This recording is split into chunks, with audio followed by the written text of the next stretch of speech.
What's up, the Cinematologist here. Okay, maybe I wasn't born in the 80s, but hell, there were a lot of great movies in the 80s that I love and many other people do as well. Back in the 80s, there seemed to be a certain charm in comedies and a spark of originality that still gives us memories to date. There were so many great comedies back then, but which ones made the cut for the top 10 classics of the 80s? Realize this is all from opinion, so don't freak out if one of your favorites isn't here. So let's jump in the DeLorean and go back to the 80s. Number 10. Trading Places. This movie is great to watch on a day when you're just sitting back wanting to watch a good movie. This is the movie that really blew up Eddie Murphy's comedic career,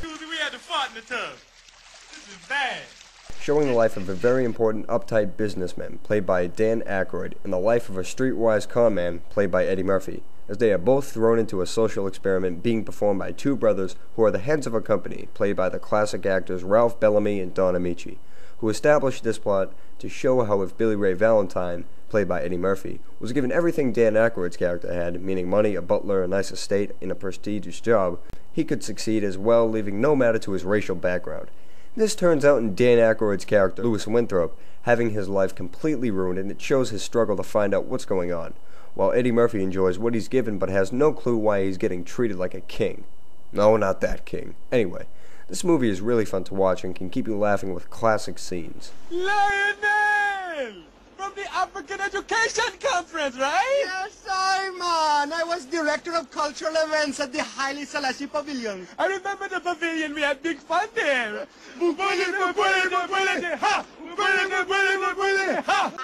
Trading Places. It doesn't matter if you're black or white, because Don Ameche will still drop the N-word. This is an outrage. I demand an investigation. Number 9. See No Evil, Hear No Evil. Being one of my favorite comedies, this is probably Richard Pryor and Gene Wilder at their best together. It's the story of David, played by Gene Wilder, and Wally, played by Richard Pryor, as two friends who were framed in a murder case. They were witnesses to the murder except for the fact that Wilder couldn't hear it because he's deaf, and Pryor couldn't see it because he's blind. This really drives a lot of the jokes in the movie to be even better than you could expect. Wasn't there a woman? Are you serious? Yes, I'm goddamn serious. Fuzzy Wuzzy was a woman? What the hell? It shows real good chemistry between Richard Pryor and Gene Wilder, and it's a fitting end to their partnership in movies. It also stars Kevin Spacey as one of the villains, but if you didn't think that was funny enough, just watch the bar scene and you'll enjoy how funny this is. Son of a... Now you little... Son of a... You had enough! See No Evil, Hear No Evil. You'd have to be blind and or deaf not to see this awesome comedy.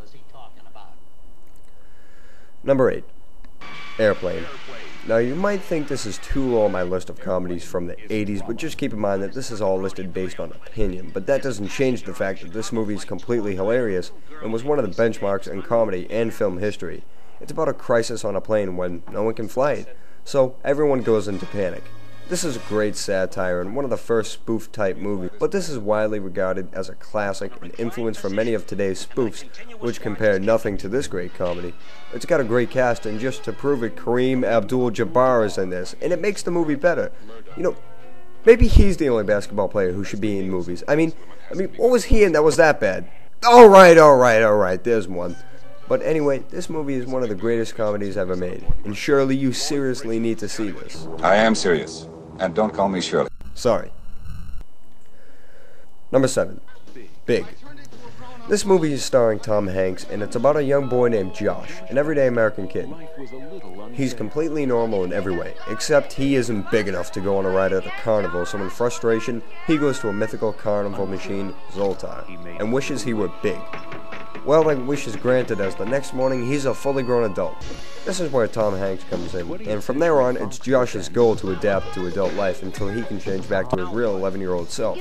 I have to admit, Tom Hanks does a real good job in portraying the mannerisms of a kid trapped in an adult's body. But if I woke up as Tom Hanks, I can only picture one reaction. This movie has a lot of charm, and it's pretty realistic when it shows how the real world is, when it's not focusing on the jokes. It shows how Josh is scared and really wants to return back to the way things were as a carefree child. Also, the piano scene is one of the best scenes in movies ever. This will always be one of my favorite Tom Hanks movies, as it clearly is something he was good at, because I have no idea why he keeps doing all these thrillers when he was pretty good at fun comedies.